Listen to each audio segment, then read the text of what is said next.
Hello student, स्वागत है आप सभी का मेरे यूट्यूब चैनल आयुर्वेदा गुरुजी में। स्टूडेंट्स, आज की क्लास स्टार्ट करते हैं ऋतु अनुसार स्नेहपान से।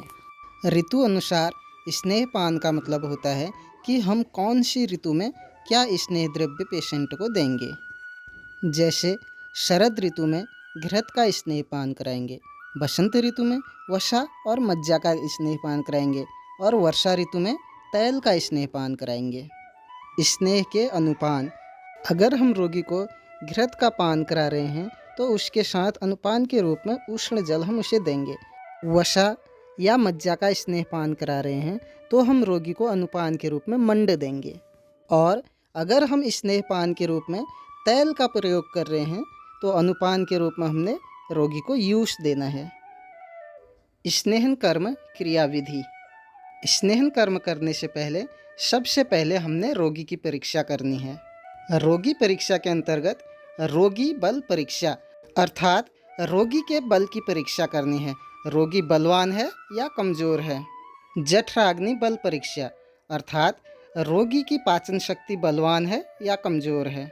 नाड़ी परीक्षा अर्थात रोगी का पल्स रेट चेक करना है। फुफ्फुस शब्द परीक्षा अर्थात रोगी के फेफड़ों की परीक्षा करनी है।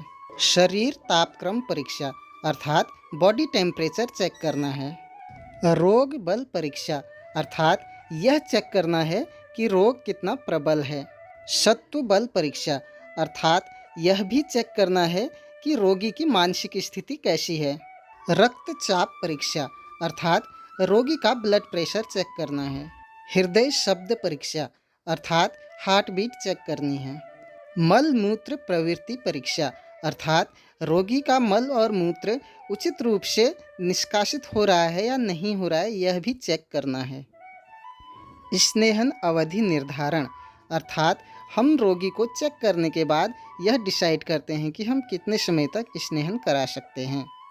आचार्यों ने स्नेहन काल की अवधि कम से कम 3 दिन और ज़्यादा से ज़्यादा 7 दिन मानी है। हम इसको इस तरीके से समझ सकते हैं। अगर पेशेंट मृदु कोष्ठ होता है तो उसको 3 दिन हमने स्नेहन कराना है।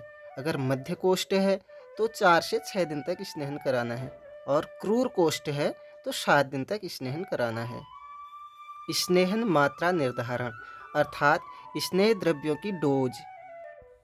स्नेह मात्रा निर्धारण स्नेहपान के लिए आवश्यक है, क्योंकि अगर डोज से कम मात्रा में हम स्नेह द्रव्य देंगे तो शोधन का प्रभाव नहीं होगा और डोज से ज़्यादा मात्रा में हम दे देंगे तो उपद्रव की स्थिति बन जाएगी अर्थात साइड इफेक्ट देखने को मिलेंगे। स्नेह मात्रा ह्रसी यशी अर्थात मात्रा से भी कम मात्रा अर्थात टेस्ट डोज। इसका प्रयोग हम पेशेंट में केवल बीमारी को चेक करने के लिए करते हैं। ह्रस्व मात्रा अर्थात ऐसी डोज देंगे जो 6 घंटे के अंदर पच जाए। इसका प्रयोग मंदाग्नि अर्थात जिन लोगों में भूख नहीं लगती उनमें किया जाता है और सुख पाचन और सुखपूर्वक पाचन करने के लिए किया जाता है। मध्य मात्रा ऐसी मात्रा देंगे जो 12 घंटे के अंदर पच जाए। इस मात्रा का प्रयोग हम तब करेंगे जब रोगी का शरीर मध्यम हो, ना ही ज़्यादा दुर्बल हो और ना ही ज़्यादा बलवान हो। उत्तम मात्रा, इसके अंतर्गत 2 डोज आती हैं, एक 18 घंटे में पचने योग्य और दूसरी 24 घंटे में पचने योग्य। 18 घंटे में पचने योग्य दवा हम तब देंगे जब पेशेंट विबंध अर्थात कॉन्स्टिपेशन या क्रूर कोष्ठ वाला हो, और 24 घंटे में पचने योग्य द्रव्य हम तब देंगे जब रोगी में बहुदोष हो और शारीरिक बल उसका बहुत उत्तम हो। सामान्यतः अभ्यंतर स्नेहन की मात्रा 2 से 5 तोला होती है। स्नेहन कर्म से पूर्व आहार व्यवस्था अर्थात अगर हम किसी रोगी का स्नेहन कर्म कर रहे हैं तो उससे पहले हमने उसके आहार की क्या व्यवस्था करनी है। जिस दिन हमने रोगी को स्नेहपान कराना है तो उससे पहले दिन हमने रोगी को क्या खिलाना है और क्या नहीं खिलाना है। ग्रहण करने योग्य आहार, द्रव आहार, उष्ण आहार और प्रमाण युक्त आहार। नंबर 2, त्याज्य आहार। अभिसंध्य आहार अर्थात भारी भोजन नहीं खिलाना है। अति स्निग्ध आहार, अति स्निग्ध अर्थात तला भुना खाना नहीं खिलाना है। स्नेहन कर्म विधि।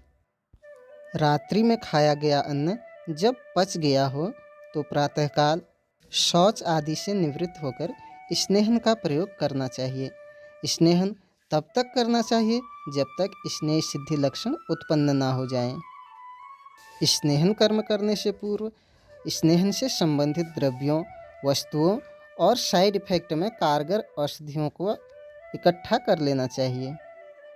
तीव्र जठराग्नि वाले व्यक्ति अर्थात ऐसे व्यक्ति जिनकी पाचन क्षमता बहुत अच्छी है, उनमें 4 तोला अर्थात 48 ग्राम, मध्यम जठराग्नि वाले व्यक्ति में 34 ग्राम और हीन जठराग्नि वाले व्यक्ति अर्थात जिनकी पाचन क्षमता बहुत कम है तो उनमें 23 ग्राम मात्रा में स्नेहपान कराना चाहिए। स्नेहन कर्म में प्रारंभ में स्नेह मात्रा 2.5 तोला रखते हैं और फिर धीरे धीरे बढ़ाते हैं।